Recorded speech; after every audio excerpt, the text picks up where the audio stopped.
بسم اللہ الرحمن الرحیم۔ السلام علیکم ورحمۃ اللہ وبرکاتہ۔ میرا نام حافظ عقیل خالد۔ آج کی اس ویڈیو میں آپ کو ایک بہت اہم پوائنٹ کے بارے میں بات کروں گا۔ وہ اہم پوائنٹ کیا ہے؟ وہ اہم پوائنٹ تکبر ہے۔ تکبر کیا ہے؟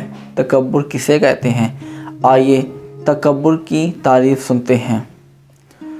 خود کو افضل، دوسروں کو حقیر جاننے کا نام تکبر ہے۔ رسول اکرم نور مجسم صلی اللہ تعالی علیہ وآلہ وسلم نے ارشاد فرمایا، تکبر کی مخالفت اور لوگوں کو حقیر جاننے کا نام ہے۔ امام راغب اصفہانی علیہ رحمۃ اللہ الغنی لکھتے ہیں، تکبر یہ ہے کہ انسان اپنے آپ کو دوسروں سے افضل سمجھے۔ جس کے دل میں تکبر پایا جائے اسے متکبر کہتے ہیں۔ تکبر کی 3 اقسام ہے۔ تکبر کی 3 اقسام ہے۔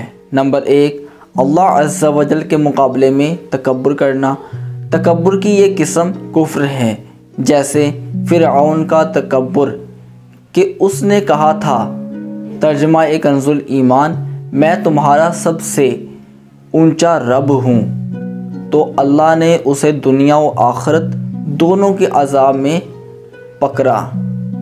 فرعون کی ہدایت کے لیے اللہ عز و جل نے حضرت سیدنا موسیٰ کلیم اللہ علیہ نبینا وعلیہ الصلوۃ والسلام اور حضرت سیدنا ہارون علیہ الصلوۃ والسلام کو بھیجا، مگر اس نے ان دونوں کو جھٹلایا تو رب عز و جل نے اسے اور اس کی قوم کو دریائے نیل میں غرق کر دیا۔ نمبر 2، اللہ رب العزت کے رسولوں کے مقابلے میں تکبر کرنا۔ اس کی صورت یہ ہے کہ تکبر جہالت اور بغض و عداوت کی بنا پر رسول کی پیروی نہ کرنا، یعنی خود کو عزت والا اور بلند سمجھ کر یوں تصور کرنا کہ عام لوگوں جیسے ایک انسان کا حکم کیسے مانا جائے، جیسا کہ بعض کفار نے حضور نبی کریم رؤوف الرحیم صلی اللہ تعالیٰ علیہ وسلم کے بارے میں حقارت سے کہا تھا۔ ترجمہ کنز الایمان، کیا یہ ہیں جن کو اللہ نے رسول بنا کر بھیجا؟ اور یہ بھی کہا تھا، ترجمہ کنز الایمان، کیوں نہ اتارا گیا یہ قرآن ان 2 شہروں کے کسی بڑے آدمی پر؟ نبی کے مقابلے میں تکبر کرنا کفر ہے۔ نمبر 3، بندوں کے مقابلے میں تکبر کرنا۔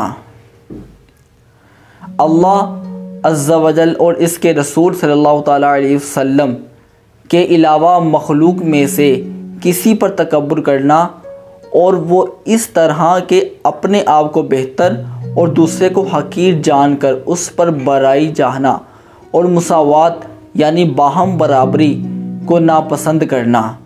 یہ صورت اگرچہ پہلی 2 صورتوں سے کم تر ہے، مگر اس کا گناہ بھی بہت زیادہ ہے، کیونکہ کبریائی عظمت بادشاہ حقیقی عز و جل ہی کے لائق ہے، نہ کہ عاجز اور کمزور بندے کے۔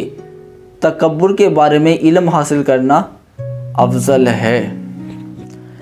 تکبر سے نجات پانے کے لیے مومن کے ہتھیار یعنی دعا کو استعمال کیجیے اور بارگاہ الہی عز و جل سے کچھ اس طرح دعا مانگیے، یا اللہ عز و جل، میں نیک بننا چاہتا ہوں، تکبر سے جان چھڑانا چاہتا ہوں، مگر نفس و شیطان نے مجھے دبا رکھا ہے۔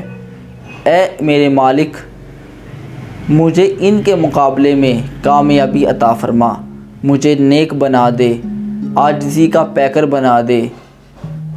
اے اللہ، مجھے 5 وقت کا نمازی بنا دے، قرآن پاک کی تلاوت کرنے والا بنا دے۔